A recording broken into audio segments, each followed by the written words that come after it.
أستاذ خالد تقي مادة المدرسة فيزياء الكيمياء المستوى الثانية بكالوريا علوم فيزيائية وعلوم رياضية. Alors maintenant, on va passer à l'étude du deuxième pendule qui est le pendule de torsion. Alors le pendule de torsion, comme on avait déjà dit, c'est l'ensemble qui est constitué par la barre et un fil de torsion. Alors quand on fait tourner, alors dans ce cas-là, lorsqu'il est en équilibre, lorsque la barre est en équilibre, elle est soumise à l'action du poids P et de la réaction ou bien de la tension du fil. Alors, dans ce cas-là, on a P plus T est égal vecteur nul, mais dès qu'on fait tourner cette barre, alors le fil sera tordu et dans ce cas-là, il va créer des forces dont l'ensemble de ces forces, on l'appelle couple de force ou couple de torsion. Alors, ici, il y aura l'angle θ et ici, on a P. Ici, on a P. Ici, on a toujours la tension du fil, mais il y a aussi, qu'on ne représente pas, c'est le couple de force ou bien couple de torsion de moment MC qui est égal à moins C θ. Alors, MC, le couple A de force à un moment MC est égal à C fois θ. C, comme on l'avait déjà dit, c'est la constante de torsion. C'est là, c'est en newton-mètre. Ici, c'est newton-mètre radian moins 1. Ici, c'est le radian. Alors, on va après passer à la deuxième, ou bien deuxième paragraphe. C'est l'équation différentielle du mouvement dans le cas d'un pendule de torsion. Alors ici, équation différentielle du mouvement. L'équation différentielle du mouvement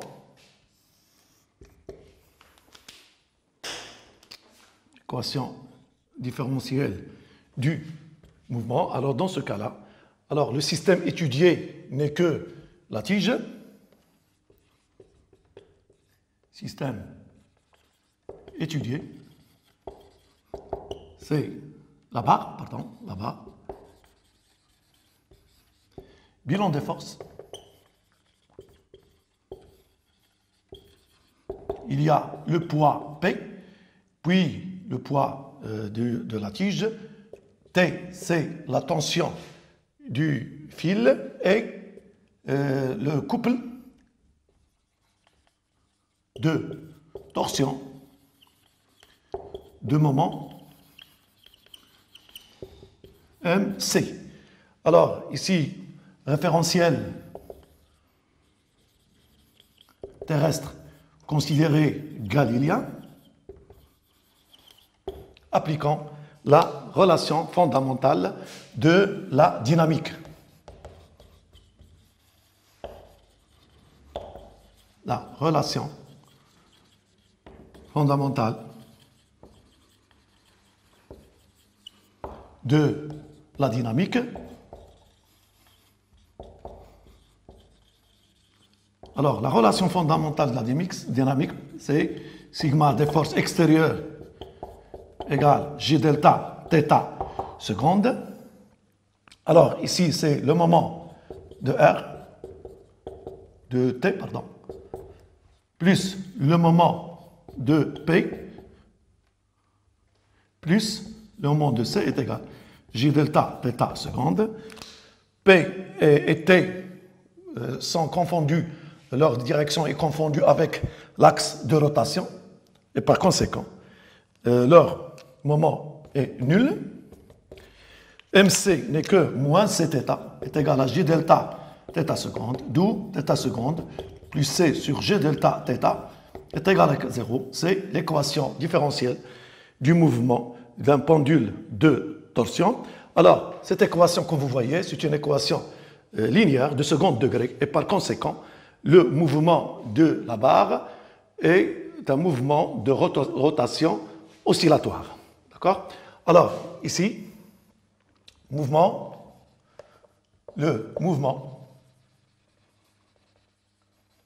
de la barre est de rotation sinusoïdale. Je répète, sinusoïdale, pourquoi? Parce que l'équation est différentielle et linéaire de second degré. L'équation différentielle est linéaire de second degré. Alors, ici, pour sa solution n'est que θt est égal à θ max cos de 2pi sur T0t plus phi.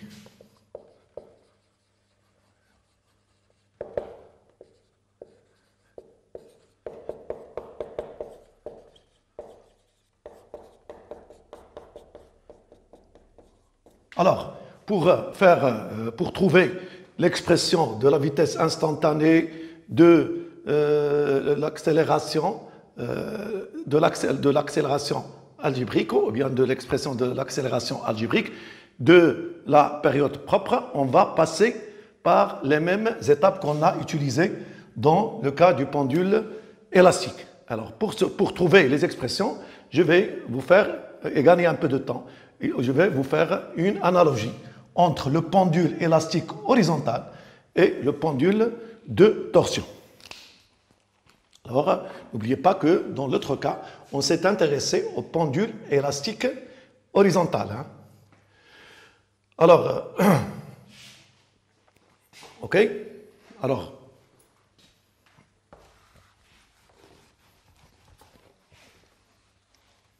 je vais faire l'analogie. Ici,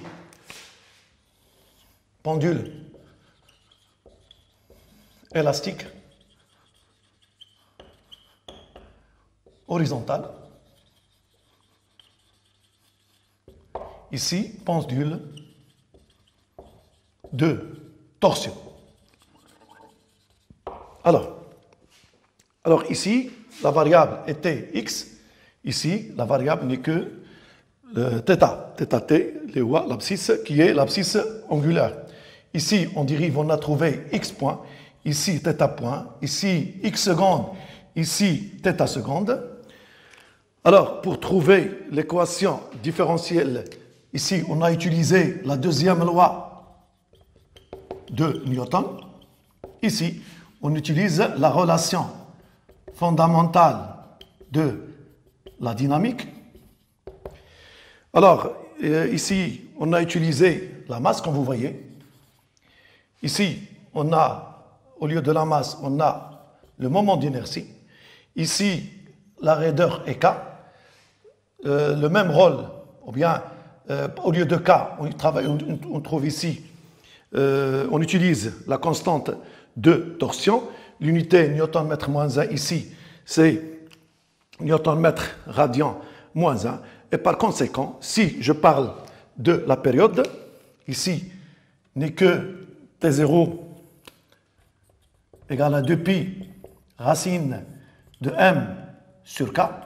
Ici, c'est T0 égale à 2pi racine de J delta sur C.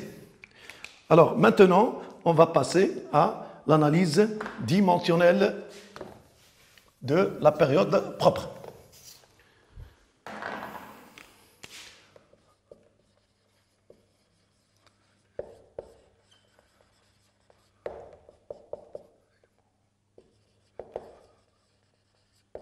Alors, pour l'analyse dimensionnelle, alors ici, d'après l'expression de la période propre, alors trouvons la dimension de G delta sur C à la puissance 1,5. Pourquoi? Parce que depuis, sa dimension est 1, toujours parce que son unité est le radian. Alors, on sait que G delta n'est que, on prend le cas où M, c'est G delta égale à ML carré, par exemple. Pourquoi? Parce que son unité, c'est kilogramme mètre carré. On a MC n'est que moins C θ. mais aussi c'est F fois D pour l'expression du moment en général. Alors ici, si je passe à l'analyse dimensionnelle, C n'est que F fois D sur θ. Or, la dimension de θ n'est que 1. Donc, je peux l'enlever. Hein. Donc, c'est ça, C. Donc, lorsque je remplace en haut, alors qu'est-ce que je vais avoir ici? Donc, c'est J delta sur C n'est que M fois L au carré sur C n'est que F fois D. Alors, ici c'est M, L au carré sur F, c'est, on l'a déjà vu, c'est M, L, T à la puissance moins 2 fois D, qui est la longueur. Je peux écrire ici L. Alors, en simplifiant ici, donc ici c'est M, pardon. Alors, en simplifiant, j'aurai L au carré sera simplifié avec les L. Ici, M à son tour, et par conséquent, j'aurai J delta sur C au carré n'est que T au carré, soit J delta sur C n'est que T, mais à la puissance 1,5. Donc, on voit que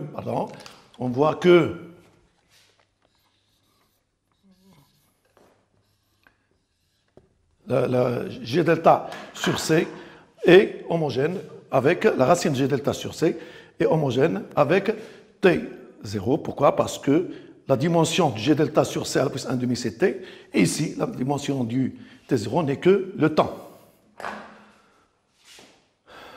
D'accord? Alors, maintenant,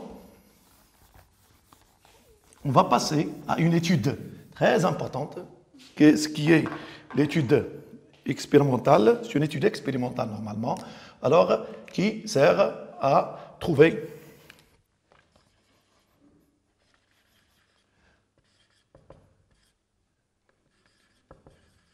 ce cas particulier.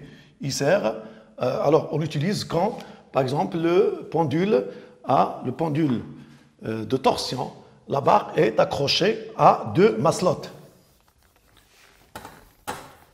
Alors, lorsque la barre est accrochée à 2 maslottes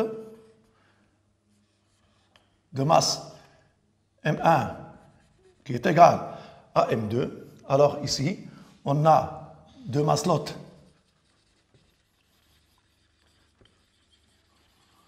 de masse chacune, de masse M1 qui est égal à M2 est égal à M. Alors, dans ce cas-là, même si on applique la deuxième loi de la relation fondamentale quand on applique la relation fondamentale de la dynamique, après avoir choisi un référentiel terrestre qui est galiléen, alors on aura MC plus M delta P plus M delta R plus M delta P1 plus M delta P2 est égal à J delta θ seconde. Bon, le système étudié ici, c'est la barre plus les 2 maslottes. Alors, celle-là, c'est 0, 0. Et ici, on a P1 lorsque, voilà,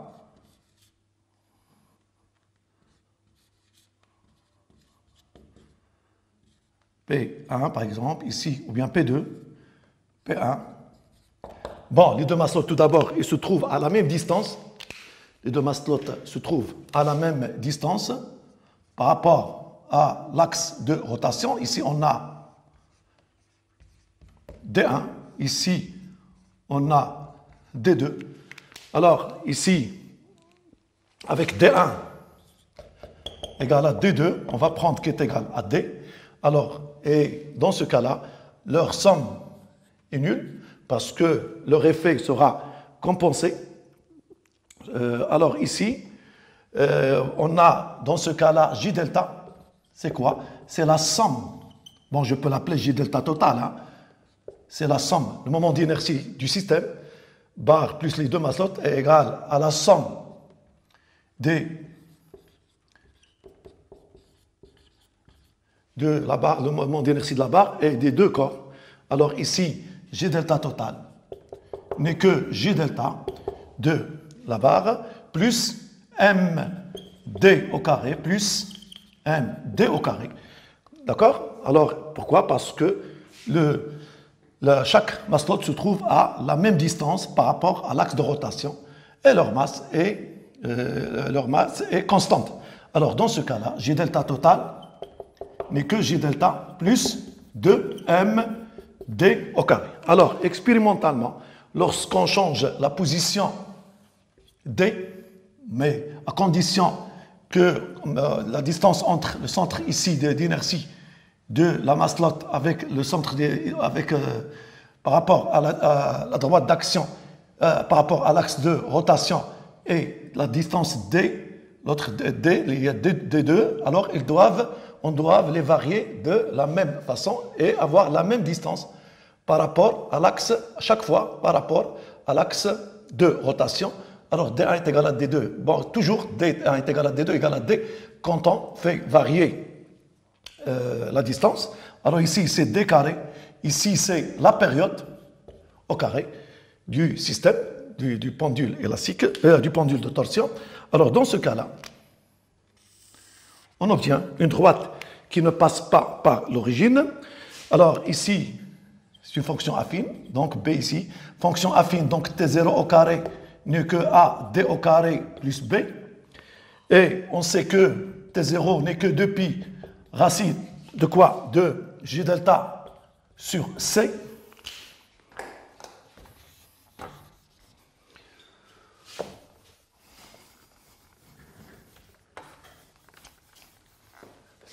J delta sur C, donc total.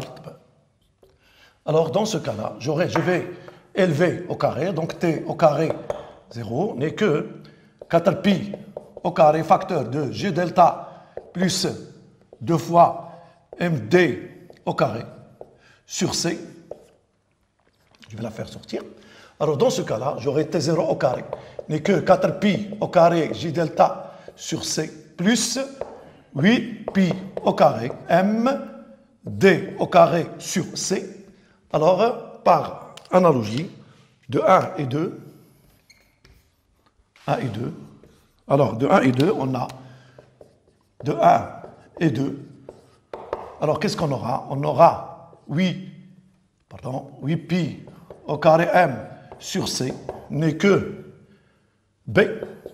B, c'est la valeur à l'origine quand D est égal à 0. C'est le point, bien l'abscisse du point de rencontre entre la droite ou bien de la courbe, bien la droite de la fonction et l'axe du temps au carré. Alors ici c'est B, donc je peux trouver C qui n'est que 8 pi carré M sur B. Alors c'est ça tout d'abord. Pour J delta 0, je peux maintenant, parce que l'objectif de cet exercice c'est de déterminer la constante de torsion et aussi le moment d'inertie de la barre. Alors ici, c'est 8, donc c'est 4pi au carré G delta sur C. Ce n'est que A. A, c'est le coefficient directeur. Ici, c'est T02 au carré, ici T01 au carré. Ici, on a D1. Et ici, on a D2. Alors, voilà, avec A n'est que T02 au carré moins T01 au carré sur D2 au carré moins D1 au carré. Alors, on peut, dans ce cas-là, déterminer G delta, qui est A fois C sur 4pi au carré. C'est les valeurs, les différentes expressions de C et l'expression du moment d'inertie de la tige, de la barre. Maintenant, on va passer en pendule on va passer au pendule pesant.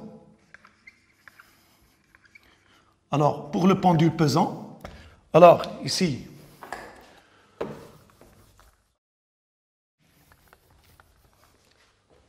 pour le pendule pesant, alors c'est un corps de forme quelconque.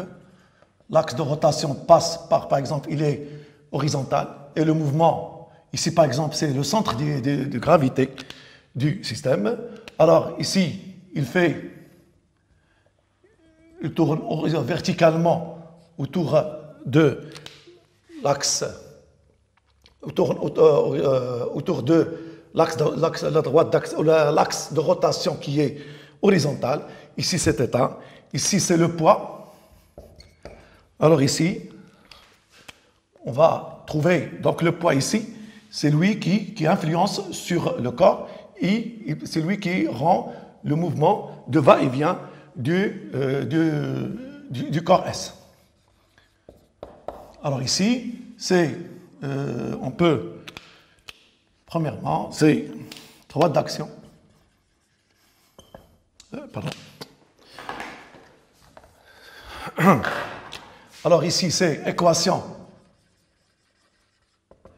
différentielle.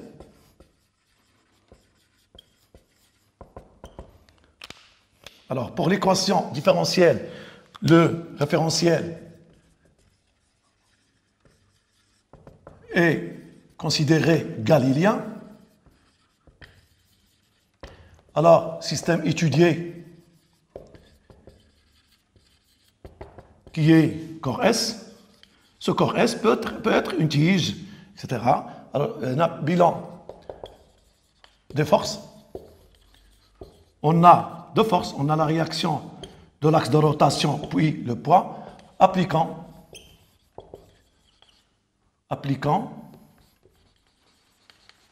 la relation fondamentale de la dynamique.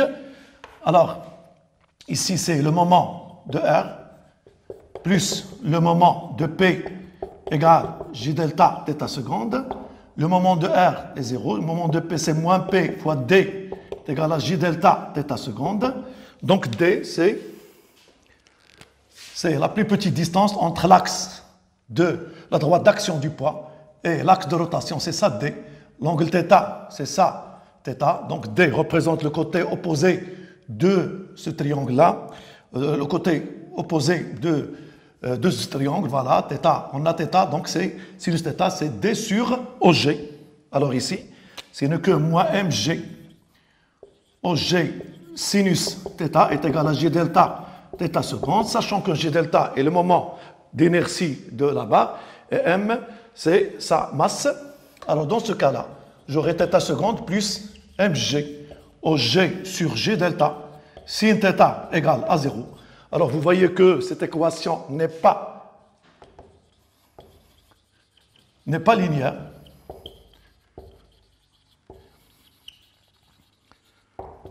N'est pas linéaire et par conséquent, le mouvement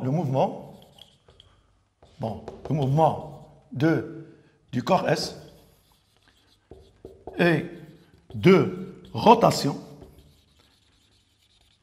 oscillatoire parce qu'il fait le mouvement de va-et-vient, mais non sinusoïdal.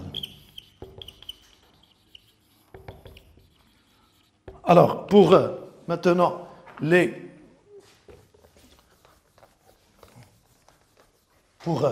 faibles cas de faibles oscillations, cas de faible oscillation. Quand est-ce que je parle de faible oscillation? Lorsque l'abscisse angulaire, θ, est inférieure à 15 degrés, soit θ inférieur ou égal à pi sur 12, quand on convertit de degrés en radians, on fait 15 fois de pi sur 180, soit, quand on remplace pi par 3,14, j'aurai soit θ inférieur ou égal à 0,26 radians. Alors dans ce cas-là, sinus θ n'est que θ en radians. D'où l'équation différentielle sera sous la forme mg OG sur J delta θ est égal à 0. Et le mouvement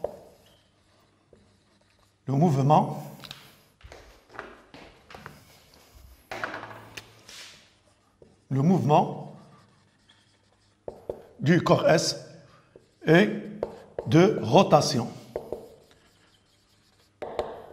sinusoïdale. Alors, ici, pour sa solution, elle est aussi une fonction, c'est une équation du second degré qui est linéaire, et donc sa solution, la solution de l'équation précédente, c'est-à-dire l'équation différentielle, est θt égale à θ max cos de 2pi sur T0t plus phi. Alors, on fait la même chose que dans le cas du pendule élastique. Alors, on va trouver pour l'expression de la période propre n'est que T0 égale à 2pi racine de J delta sur mg OG. Pour l'analyse dimensionnelle, J delta, on va la remplacer par ml carré. Ici, G il joue le rôle de l'accélération. Donc, on va faire presque la même chose. On va faire la même chose que dans le cas du pendule de torsion. Et on va trouver que la relation est homogène. Maintenant, on va passer au cas du pendule élastique, qui n'est qu'un cas particulier du pendule pesant. Pendule simple, qui est un cas particulier du pendule pesant. En ce qui concerne son équation différentielle, alors, ici, on va utiliser le pendule simple. Il est constitué d'une masse ponctuelle, d'un corps ponctuel de masse S. La longueur est L. Ici, θ, ici, la droite d'action, l'axe de rotation qui est horizontal. Alors, dans ce cas-là, j'aurai OG n'est que L, J delta n'est que M, L au carré. Et quand je remplace, je passe par les mêmes étapes qu'auparavant. Et quand je remplace, quoi? Je remplace OG par son expression et J delta aussi par son expression. J'aurai, voilà, j'aurai θ seconde plus mg L sur m L au carré sinus θ égale à 0. Donc θ seconde n'est que plus g sur L sin θ égale à 0. Bon, la même chose en ce qui concerne la nature du mouvement que le pendule pesant, mouvement oscillatoire non sinusoïdal, mais pour les faibles oscillations. Pour les faibles oscillations, qu'est-ce qu'on aura? On aura θ seconde plus g sur L, θ égale à 0, avec l'expression de la période propre n'est que T0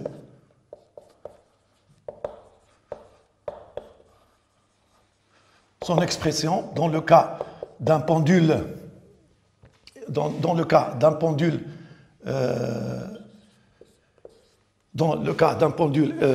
pesant, d'un pendule simple, n'est que L, je m'excuse, sur G. C'est ça l'expression de la période. Il nous reste une remarque importante. Et quand on parle de pendules, l'un pesant et l'autre qui est simple, on dit qu'ils sont synchrones.